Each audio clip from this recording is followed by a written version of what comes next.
বর্তমানে কাশ্মীর নিয়ে ভারত পাকিস্তানের দ্বন্দ্বের মূল মঞ্চ হল এলওসি।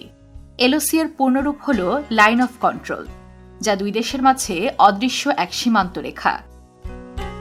প্রায় ৭৪০ কিলোমিটার লম্বা এই নিয়ন্ত্রণ রেখা কাশ্মীরকে ভাগ করেছে দুই ভাগে। একদিকে ভারত নিয়ন্ত্রিত জম্মু ও কাশ্মীর, আরেকদিকে পাকিস্তান নিয়ন্ত্রিত আজাদ কাশ্মীর। ১৯৪৭ সাল থেকে শুরু হওয়া এই দ্বন্দ্ব নিয়ে এখনও পর্যন্ত তিনবার যুদ্ধে জড়িয়েছে দুই দেশ। আর এলওসি রোজই সেখানে চলছে গুলি, আর সৈন্যরা জড়িয়ে পড়ছে সংঘর্ষে। কাশ্মীর নিয়ে দুই দেশের মধ্যে এতই উত্তপ্ত পরিস্থিতি বিদ্যমান যে সিয়াচেন গ্লেশিয়ারের -৫০ ডিগ্রিতেও মোতায়েন থাকে দুই দেশের সৈন্য। আর এর কারণ হল কাশ্মীরের প্রতিটি ইঞ্চি তাদের কাছে মূল্যবান।